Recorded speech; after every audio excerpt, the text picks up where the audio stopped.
Nós, nessa manhã, iremos meditar sobre uma das principais verdades que poderíamos chamar de o coração do Evangelho, a doutrina da justificação. Falei recentemente no capítulo 4 e hoje eu queria avançar um capítulo 5 de Romanos. Os versículos iniciais deste capítulo nos falam sobre essa preciosa doutrina que foi o estupim daquilo que hoje conhecemos como Reforma Protestante. Quando aquele monge agostiniano, Martinho Lutero, deparando-se com o texto de Romanos 1,17, viu nas palavras de Paulo que o justo viveria pela fé. Aquilo foi como que um terremoto no seu coração, quebrando todo o grilhão do legalismo romano que estava estabelecido até então, de uma salvação por obras. Aquele homem se vê verdadeiramente livre. E aquela luzinha de uma vela, como se diz que ele estava tendo ao lado para ler o texto, se transformou num grande candeeiro no seu coração. Sua alma foi iluminada de uma vez por todas. E agora ele sabia que somente pela fé, um pecador pode ser declarado inocente e subsistir diante da presença de um Deus justo e todo-poderoso. Veja comigo, por gentileza, Romanos capítulo 5. Apenas, a princípio, o versículo de número 1. Vamos ler juntos? Justificados, pois, mediante a fé, temos paz com Deus, por meio de nosso Senhor Jesus Cristo. Vamos orar? Senhor, essa é a Tua palavra. E nós desejamos ardentemente ouvir a Tua voz. Senhor, que não seja ouvida no nosso meio nenhuma outra voz, que não seja a voz do Espírito do Senhor falando em nosso coração por meio da Tua palavra. É isso que nós desejamos, Senhor, mais do que qualquer outra coisa. Esse é o desejo do Teu povo, esse é o desejo do nosso coração, em nome de Jesus. Amém. Amém. Romanos é um tratado teológico, é a grande carta magna de Paulo. Ele está escrevendo e ele tem o objetivo de se apresentar, porque ele tinha muito interesse de visitar os irmãos em Roma. Uma igreja havia nascido ali, muito provavelmente por causa daquele evento do Pentecostes. Você lembra que algumas pessoas saíram de Jerusalém e voltaram para as suas cidades e ali deram continuidade à missão de testemunhar acerca de Jesus. Então eles foram para vários lugares e cremos que talvez alguns chegaram em Roma. E chegando ali, pregaram o Evangelho floresceu, uma igreja nasceu, irmãos estavam congregando em torno da fé e em torno do Cristo ressurreto. E agora Paulo tinha um desejo profundo de dizer assim: eu quero conhecer esses irmãos. E ele escreve uma carta e ele apresenta a sua tese, naquilo que ele cria, a sua defesa teológica. Só que ele começa de uma forma um tanto quanto não convencional. No capítulo de número 1, ele começa com uma declaração escandalosa de um Deus que é justo e que está com a sua face irada sobre os homens. É assim que Romanos se inicia, com um Deus furioso, irado, desejoso por manifestar e expressar sua justiça sobre um mundo mau e caído, e por essa razão hostil a Ele. O texto vai dizer que Deus, esse Deus todo-poderoso, Criador, deixou vestígios da sua pessoa, do seu caráter na boa criação, de sorte que todo homem diante dele se tornaria indesculpável. Seria inescapável fugir desse Deus, porque Ele é o Deus de toda a terra, de toda a criação. Então, Paulo começa a sua carta dizendo assim: há um Deus, Ele é justo e Ele está irado. E coloca o homem diante de uma encrenca. Porque, como disse Jonathan Edwards, num pequeno livreto, como, pois, um homem como nós, pecadores, podemos permanecer e subsistir a um Deus irado? E ele escreveu aquele livreto, que na verdade foi um sermão, teve um impacto enorme na sua época, que é Pecadores nas mãos de um Deus irado. A pergunta é: o que é que um homem pecador pode fazer estando nas mãos e defrontando-se com Deus irado? Não tem para onde fugir, não tem onde se ocultar, não tem como argumentar em petição própria, absolutamente nada a se fazer. E aí Paulo continua, e depois ele vai no capítulo 2, e ele diz que essa condição da justiça de Deus, ela se aplica não apenas aos gentios, aos bárbaros da sua época, mas também ao povo judeu. E aí ele compra uma briga, porque afinal de contas, todo bom judeu, piedoso, ortodoxo, iria dizer assim: olha, nós somos descendentes de Abraão, somos herdeiros da fé, somos possuidores da promessa. Essa conversa de um Deus irado e da justiça de Deus sendo reclamada e exigida, isso é coisa para gentio. Paulo diz: não, quer o incircunciso, ou seja, o gentio, quer aquele circuncidado, o judeu, ambos estão na mesma condição, e o fato de ser judeu nesses termos não traz nenhuma prerrogativa de privilégio para aquele povo. Ou seja, diante desse Deus justo, não importa se você é descendente, agora biologicamente falando, de Abraão, se você faz parte do grupo étnico chamado judeu, hebreu, voltando lá atrás, aquele embriãozinho que Deus chama em Abraão, não importa, diante de Deus, todos nós somos pecadores, e a justiça precisa ser satisfeita por esse Deus justo. Aí no capítulo 3 ele reafirma a sentença de que todo homem é pecador. E ele vai dizer o seguinte: não importando se você é judeu, gentio, grego, seja lá o que você for, romano, agora pensando nos romanos, todos pecaram. Não há um justo sequer, todos se extraviaram, todos estão em uma condição de reprovação diante do tribunal desse Deus justo. E agora ele iguala todos os homens, o religioso e o irreligioso, aquele bonzinho para a sociedade, o moralmente correto e o imoral, o judeu e o gentio, todos estão nivelados agora pela qualificação de todos pecaram, e destituídos, afastados estão da glória e da graça de Deus. Capítulo 4, ele ainda continua discorrendo sobre essa grande tese, e ele vai dizer que desde os primórdios, Deus tem um único meio e um único modo operante de salvação, que é o da graça operada por meio da fé. E aí ele evoca a figura do patriarca Abraão, e ele também chama para a conversa Davi, e ele vai dizer o seguinte: olhem para trás, vejam que desde o começo, o homem é pecador, Abraão era pecador, Davi era pecador, e Deus o justificou por meio da fé, atribuindo sobre eles, imputando sobre eles a justiça de um outro. Eles criam na promessa, eles creram no Salvador, e aquela fé foi tributada, foi colocada na conta deles como se fosse justiça. Agora no capítulo 5, Paulo vai desenvolver aquilo que alguns chamam de os frutos ou a consequência da justificação. Eu não quero entrar no capítulo inteiro, até porque hoje nós temos o nosso horário cronometrado entre sermão, ceia e escola bíblica dominical, mas eu quero trazer o fundamento da justificação que está no versículo de número 1. Veja, ele diz: justificados, pois, mediante a fé, temos paz com Deus, por meio de nosso Senhor Jesus Cristo. Eu acho que para a gente começar a conversa, a pergunta central que nós precisamos responder aqui é: o que é esse negócio de justificação? Porque se você não faz parte do meio evangélico, talvez esse termo lhe soe um tanto quanto estranho. Afinal de contas, a gente não fica fazendo comida em casa e conversando sobre justificação.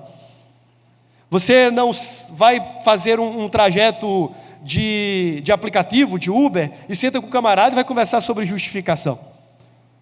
Esse talvez não seja um daqueles termos que você adota no seu linguajar usual, comum do dia a dia. Então, o que é esse negócio de justificação? Justificação, em termos teológicos, não é uma transmutação da nossa essência, uma transmutação da alma. A ideia de justificação não é que alguém se torna essencialmente justo. Alguns podem interpretar dessa maneira, dizendo que justificar é tornar justo em essência. Isso teria a ver com aquela transmutação da nossa condição interior. É tirar uma alma ruim, tirar um coração ruim, tirar uma essência pecaminosa e colocar uma essência pura, santa e imaculada. Mas não é isso. Justificação não é transmutação da nossa essência. Um justificado continua sendo um essencialmente pecador. Por isso há uma frase que diz assim: justo e pecador. Pecador e, ao mesmo tempo, justo.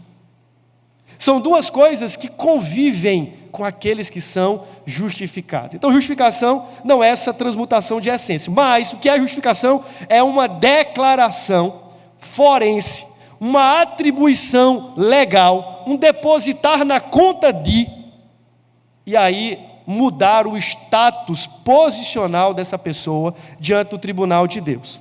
Então, quando alguém é justificado, a Bíblia está dizendo que ele está diante do tribunal de Deus, sendo declarado justo, sendo declarado inocente. Ele agora recebe um tipo de carta de euforia, de libertação, mas não sem preço. É uma declaração de liberdade, é uma declaração de abolição da sentença, mas a gente vai perceber que isso há um custo e há um preço muito alto. Então, justificação é declarar inocência sobre alguém com base na justiça de um outro alguém. De forma prática, eu vou novamente dar esse exemplo. Imagine que você tem uma dívida no banco, e a sua dívida é milionária, e você recebe um salário mínimo por mês. Se você conseguisse viver 3 vidas, 4 vidas, 5 vidas, você ainda não pagaria a sua conta. Afinal de contas, para além do débito, você teria todo o juro que vai sendo acumulado ali em cima. Mas de repente, alguém resolve pagar a sua conta. Vamos dar números. Suponhamos que você devia 1 milhão, você recebe um salário mínimo, portanto, ainda que o número seja pagável para alguns, para você seria impagável. Pense que essa é a condição de todo homem diante de Deus. Ele tem uma dívida impagável. Pecamos contra um Deus eterno. Transgredimos leis eternas. E, portanto, todo o nosso esforço, o melhor dele, não pode quitar e eliminar a nossa condição de devedores e culpados diante do tribunal desse Deus. 1 milhão é a sua dívida e você não tem como pagar. Mas aí alguém chega e resolve fazer voluntária e graciosamente um crédito de 2 milhões na sua conta. E aí você pode questionar e dizer assim, mas por que 2 milhões? Aquela pessoa que fez o crédito parte da premissa de que se você voltar a dever de novo, o seu débito, inclusive futuro, a contração possível das futuras dívidas, também já estará paga e quitada. Eu sei que a ilustração não esgota o sentido pleno da justificação, mas é só para você entender que quando eu estou falando de justificação, eu estou falando de algo que ultrapassa os limites do perdão de pecados. Quando a Bíblia diz que Deus nos justificou, não está dizendo apenas que Ele derramou a sua graça nos perdoando. Porque a ideia de perdão tem a ver com aquilo que Deus fez em face ao nosso passado.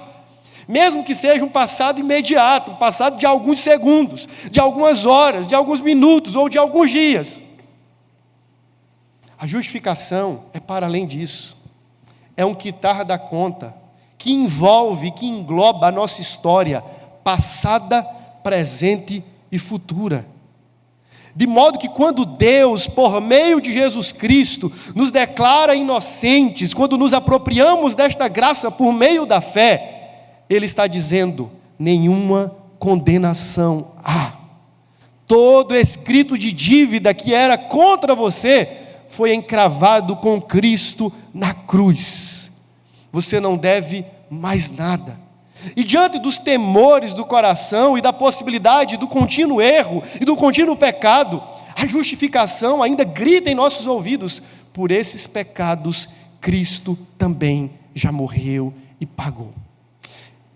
Isso pode soar nos nossos ouvidos como uma espécie de argumento justificatório para a permissividade e para a libertinagem. Afinal de contas, o pastor está dizendo que Jesus já morreu e já pagou por todos os meus pecados, passados, presentes e futuros.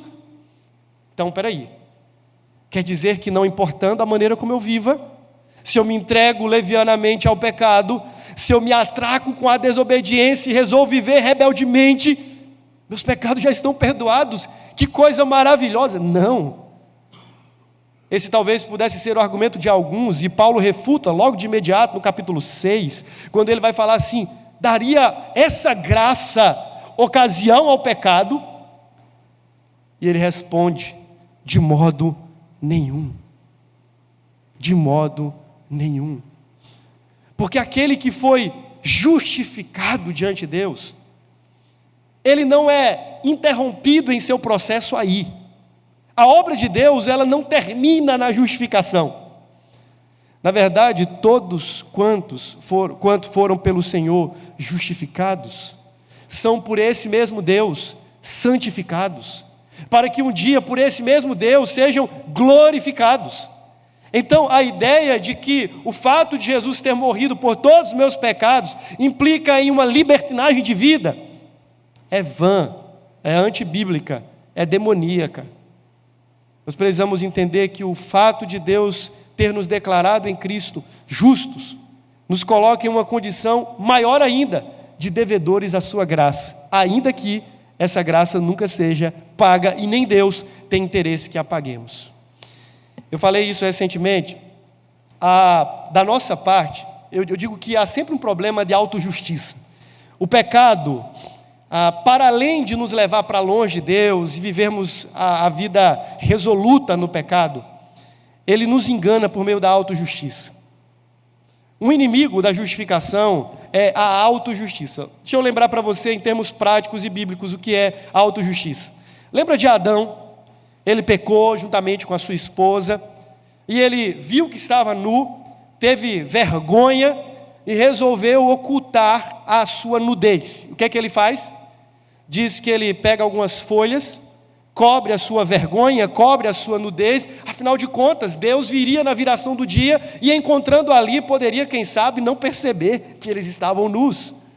Essa é a tentativa mais idiota do pecador de subestimar o Criador, dizendo assim: eu vou cobrir aqui a minha vergonha. Quem sabe, se Deus passar e ele não observar muito bem, ele não vai ver que eu estou cobrindo a minha vergonha, porque agora percebi que estava nu.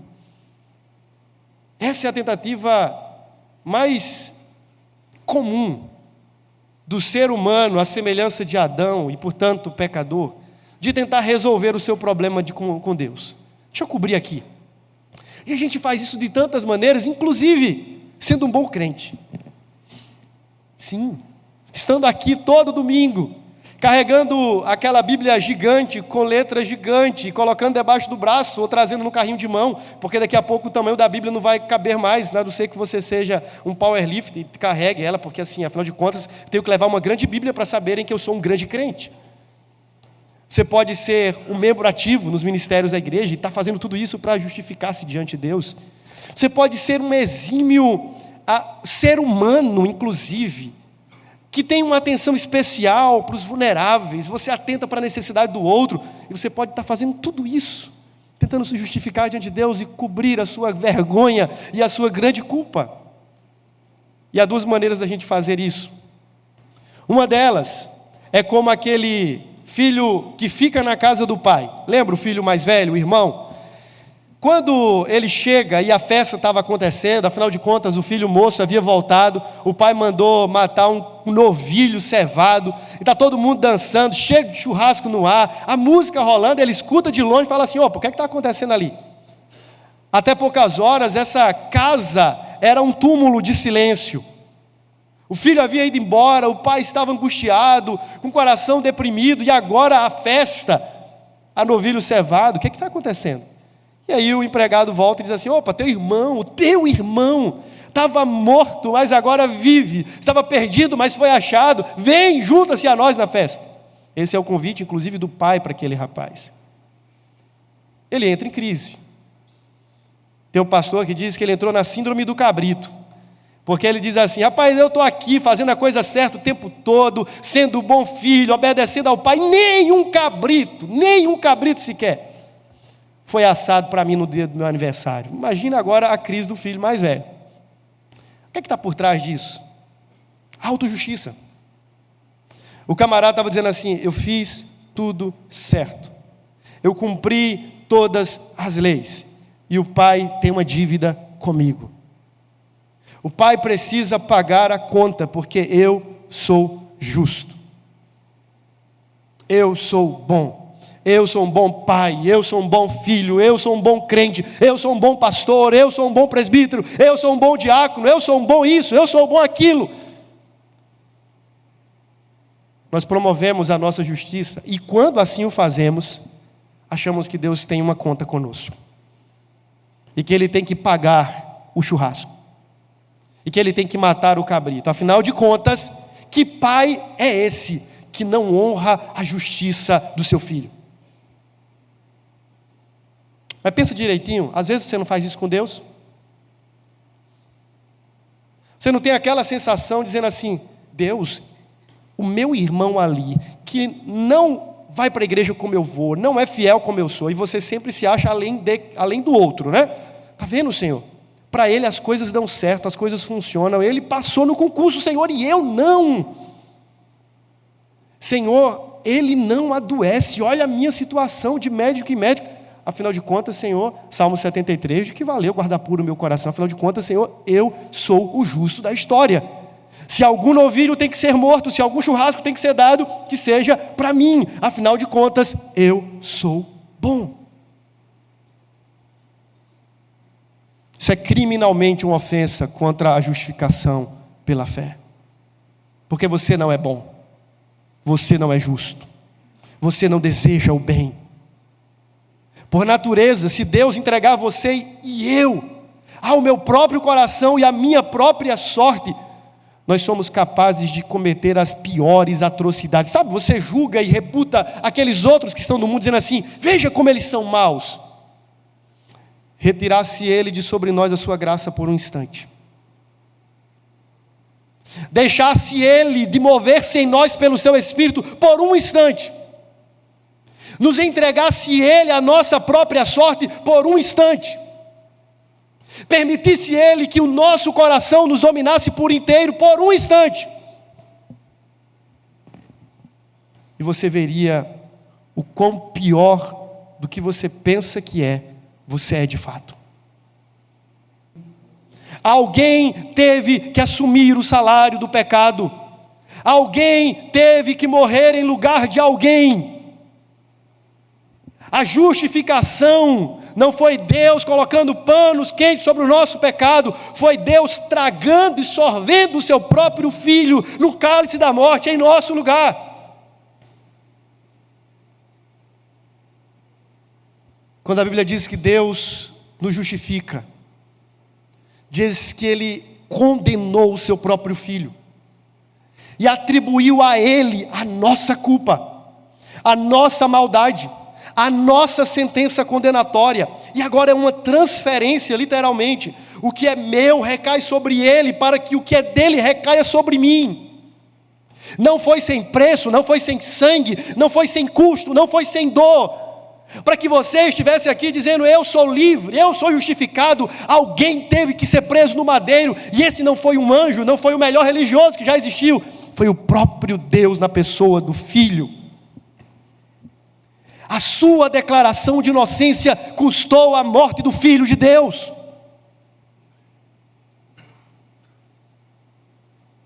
Por isso não era importante apenas que Jesus morresse em nosso lugar.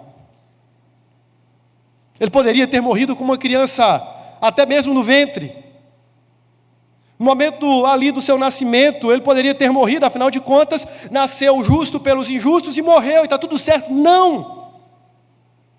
Ele teve que vir, encarnar, viver em nosso lugar.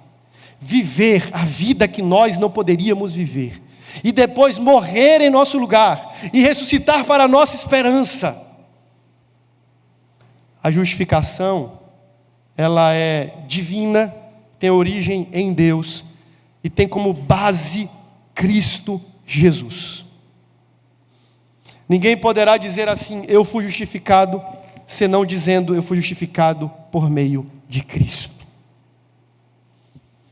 Ele levou sobre si o pecado que deveria ser reputado em nossa conta. Ele, sem pecado, o justo, fez-se oferta no lugar dos pecadores. E o profeta Isaías, no capítulo 53, vai declamar lindamente. Sabe, você que hoje tem paz, e o texto vai dizer isso na sequência, o castigo que nos traz a paz estava sobre ele. Pelas suas pisaduras nós fomos sarados. Ao Senhor agradou moê-lo e enfermá-lo. Ele foi feito homem de dores e que sabe o que é padecer. Olhávamos para ele e dizíamos: não há beleza alguma. Ninguém deu crédito à sua pregação, para que ele se tornasse justiça de Deus na conta dos pecadores. Isso custou tudo, meu irmão. Isso custou tudo. Abrir a boca nessa manhã e declarar-se em Cristo justo deve trazer à nossa consciência o tamanho do sacrifício, a grandiosidade do amor e da graça. Não foi sem preço que o Deus justo declarou pecadores justos. Foi por meio de Cristo, sua vida e da sua morte. Como é que nós nos apropriamos dessa justiça? E aí vem um dos solas da reforma protestante, o sola fide. Você deve lembrar que naquela época acreditava-se que um homem poderia ser justificado diante de Deus, e essa justiça, ela era apropriada, ou se nós nos apropriávamos dessa justiça, por meio das obras da lei. Paulo já tinha desconstruído isso, então ele não gasta tempo aqui no capítulo 5 para desconstruir o argumento das obras. No capítulo 4 ele já faz isso muito bem, dizendo assim: olha, se você trabalhou, e você recebe o seu salário, a pergunta que eu lhe faço é: você recebeu algum presente ou alguma graça por isso? Não, você recebeu o pagamento do seu salário. Ele usa esse argumento para dizer assim: se a justiça e se a salvação é por base de obras, na verdade ela não é graça, não pode ser graça, é pagamento de um salário, e torna Deus novamente o nosso devedor. Mas, irmãos, isso está tão encruado em nós, que, no fundo, nos humilha, esmaga o nosso ego, a ideia de que nós não tivemos que fazer nada para receber a graça da salvação. Porque, no fundo, o seu e o meu coração pecaminosos, gostaríamos de dizer assim: mas, Senhor, eu sei que essa parte o Senhor fez, sabe? Esse primeiro empurrão o Senhor deu, mas depois eu estava lá, Senhor. Eu sei que o Senhor jogou uma boia no finalzinho, assim, para me puxar, mas os primeiros nados foram meus. As primeiras braçadas, Senhor, foram as minhas. Paulo está dizendo: não. Um homem só pode ser justificado diante de Deus e se apropriar dessa bênção por meio única, exclusivamente da fé em Cristo Jesus. Tem uma citação que eu printei sobre o que é a fé. Porque talvez fosse muito vago eu dizer que alguém se apropria da justiça de Deus por meio da fé, se a gente não tiver um trabalho mínimo de caminharmos para a mesma página e respondermos a pergunta: o que é fé? O que é fé no mundo de tantas crenças? O que é fé numa sociedade de fideísmos? O que é fé? Alguém poderia dizer assim: pastor, fé é crer. Você descobriu a repimboca da parafuseta. Fé é crer, pastor. Pois é, você descobriu isso agora, meu amigo, que coisa maravilhosa. É claro que fé é crer. Mas crer como? Crer em quem? Qual a natureza dessa crença? Se fé é crer, e se crer pode ser alinhado sinonimamente a acreditar, nós temos um problema. Porque Tiago vai dizer que os demônios creem. Mas eles creem, não é falsamente não. Vale aqui um adendo. A teologia dos demônios sabe que Deus é Deus. Temem. Os demônios sabem que a verdade de Deus é verdade de Deus, ainda que eles não se submetam e tentem distorcê-la e subvertê-la a todo custo. Mas não há problema quanto a acreditar em. Há uma definição de fé que eu gosto, que diz o seguinte: a fé de que falamos, isso é de Teodoro Beza, né? A fé de que falamos não consiste apenas em crer que Deus é Deus, e que o conteúdo da sua palavra é a verdade, pois os demônios realmente têm essa fé, e ela só os faz tremer. Mas chamamos de fé um certo conhecimento, isso é fantástico, que somente por sua graça e bondade, o Espírito Santo fixa cada vez mais no coração dos eleitos de Deus. E com esse conhecimento, cada um deles, sendo assegurado em seu coração da sua eleição, toma para si e aplica a si mesmo a promessa da sua salvação em Jesus Cristo. A fé, eu digo, não somente crê que Jesus Cristo morreu e ressuscitou pelos pecadores, mas também abraça a Cristo como seu Senhor pessoal. O que ele está querendo dizer aqui? Se eu fizesse uma pesquisa popular num país como o nosso, assim, quem aqui acredita em Deus? Você teria centenas e milhares de mãos sendo erguidas.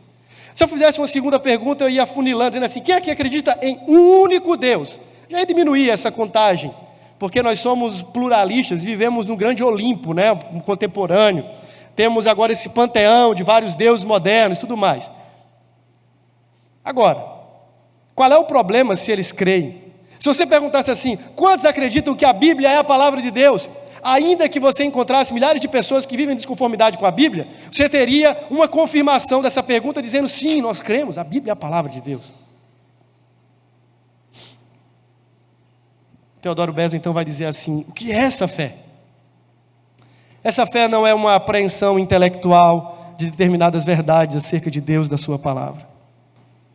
Essa fé, ela tem como agenciamento uma ação do Espírito Santo no coração do pecador, que o leva não apenas a compreender, a entender, mas a abraçar com confiança incontestável que esse Deus é o meu Deus, que essa palavra de Deus é para a minha vida, e que esse Cristo é o meu Salvador pessoal.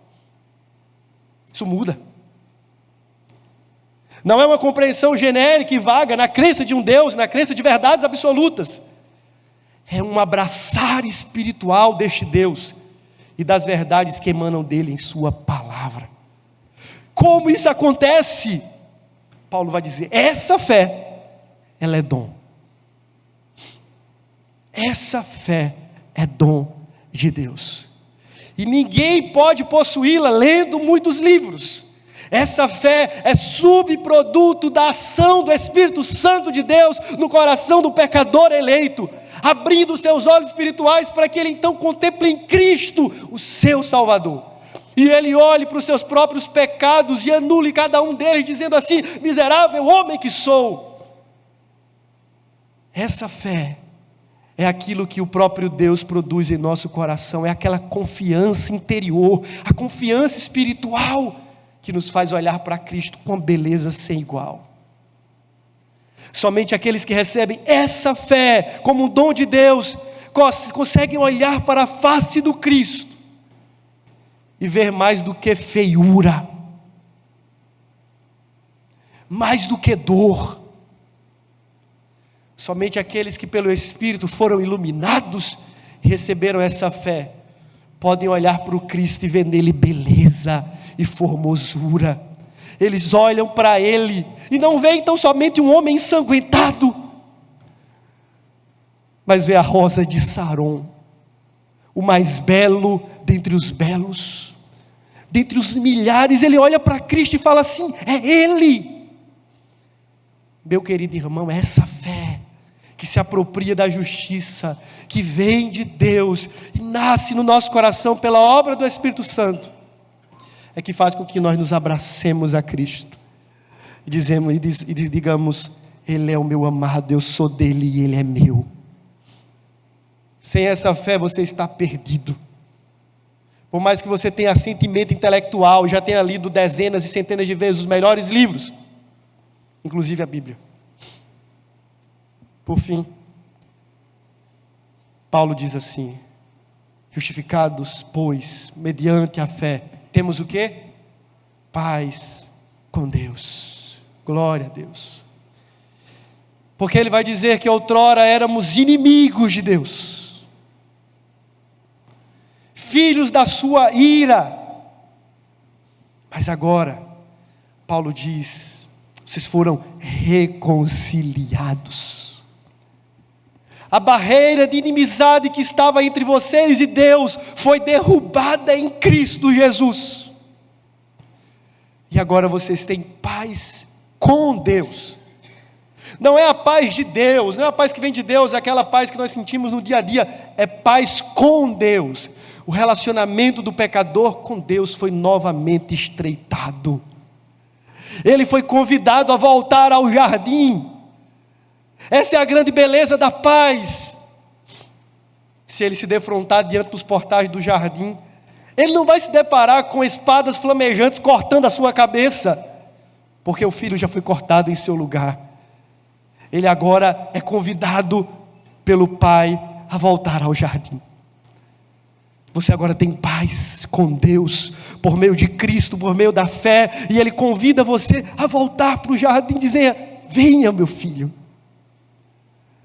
É essa paz com Deus que nos permite sentarmos nessa mesa, porque o grande anfitrião da mesa, aquele com quem temos amizade, por meio da fé, Ele nos convida para a sua festa. Ele colocou o nosso nome na lista de convidados. Venha, você que agora tem paz comigo, e essa paz implica numa relação harmoniosa, justa e honrosa com esse Deus. Você não precisa mais fugir dele. Adão, você não precisa mais ficar se cobrindo com as roupinhas de boneca que você faz. Você não precisa brincar mais de esconde-esconde.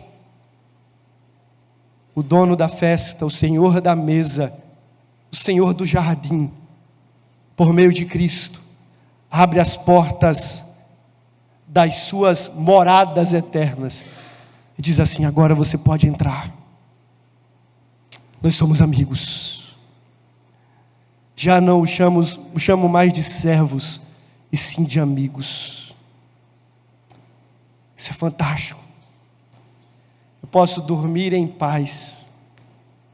E ter paz com Deus significa dizer que, por mais que o mundo me acuse, me condene, me detone, me hostilize, e que os homens façam dos meus ouvidos objeto das suas mais absurdas ameaças, não tem problema. Quem, pois, poderá intentar acusação contra os eleitos de Deus? É Deus quem os justifica. Romanos capítulo 8. Quem os condenará? Quem poderá separá-los do amor de Deus? Ninguém. Não apenas fomos declarados justos, mas fomos reconciliados por meio de Cristo, e agora temos paz. Talvez você entrou aqui nessa manhã tentando encontrar paz. Sua vida está um tumulto, seu coração está em guerra, e você está tentando de alguma maneira encontrar paz, de porta em porta, de amores em amores, de becos em becos, de bares em bares, de lugares em lugares, de amizade em amizade. Digo para você, você não encontrará paz em nenhum desses lugares, mas o príncipe da paz está aqui nessa manhã, e ele convida você a tomar parte na vida dele, na morte dele, na ressurreição dele, para que então você experimente a glória dele. Justificados, pois, mediante a fé, temos paz com Deus.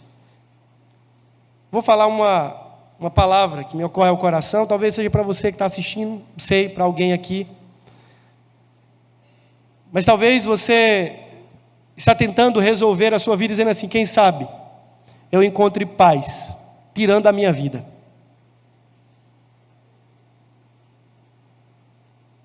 Quem sabe se eu não acordar amanhã, eu vou ter essa paz que eu tanto desejo. E eu queria dizer para o seu coração que você não precisa morrer para ter paz. Alguém já morreu há 2000 anos atrás para que você tivesse verdadeira paz no seu coração. Confie em Cristo. Derrame o seu coração na presença de Cristo. Peça a Deus que lhe dê essa fé que abraça. E saia daqui em paz. Para a glória de Deus. Senhor, essa é a tua palavra, gloriosa palavra. Diante dela nós trememos, como os montes se derretem diante da tua voz. Ah, Senhor, o nosso coração se aquece. Obrigado pela gloriosa obra da justiça de Cristo, cumprindo perfeitamente a lei em nosso lugar, vivendo e morrendo em nosso lugar, se tornando justiça de Deus em nosso benefício. Obrigado, Senhor.